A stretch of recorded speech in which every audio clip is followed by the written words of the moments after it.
আসসালামু আলাইকুম বন্ধুরা, দিনই কাহিনী চ্যানেলে আপনাদেরকে আবারও স্বাগত। আজকে কথা বলবো উহুদ যুদ্ধের শহীদের দেহ আকাশে তোলা। উহুদ যুদ্ধের সময় এক সাহাবী ছিলেন হারাম ইবনে মিলহান রাদিয়াল্লাহু তাআলা আনহু। তিনি ছিলেন খুবই ঈমানদার একজন সাহাবী। যখন তিনি শহীদ হন তখন আশ্চর্যজনক একটি ঘটনা ঘটেছিল। তার লাশের পাশে যারা ছিলেন তারা দেখলেন শত্রুরা তাকে আঘাত করার পরপরই তার মুখ থেকে বের হলো এই কথা, ফুজতু রব্বিল কাবা। এর মানে হলো কাবার রবের কসম, আমি সফল হয়েছি।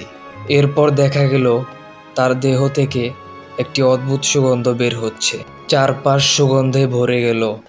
আর কিছু সাহাবী বলতেন তারা দেখেছেন যেন ফেরেশতারা তার দেহকে আকাশের দিকে উঠিয়ে নিচ্ছেন।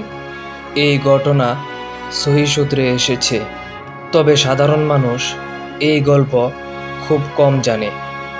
তো এই কাহিনী আমাদের কি শিখায়? যে আল্লাহর পথে যারা প্রাণ দেয় তারা আসলে মৃত নয়, বরং আল্লাহ তাদের জীবিত রাখেন। তারা জান্নাতের রিজিক খায়। সূরা আলে ইমরান 169 আয়াতে এই কথাটি আল্লাহ তাআলা বলেছেন।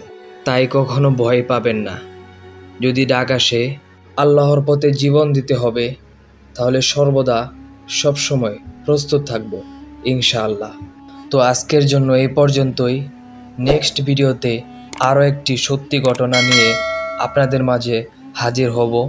তো আমার শেষ কথা, আপনারা সর্বদা আপনাদের ঈমানটাকে মজবুত করে রাখবেন, শক্তিশালী করে রাখবেন, এবং যদি ইসলামের জন্য জীবন দিতে হয় তাহলে নির্ভয়ে ইসলামের জন্য জীবন দিয়ে দিব ইনশাআল্লাহ।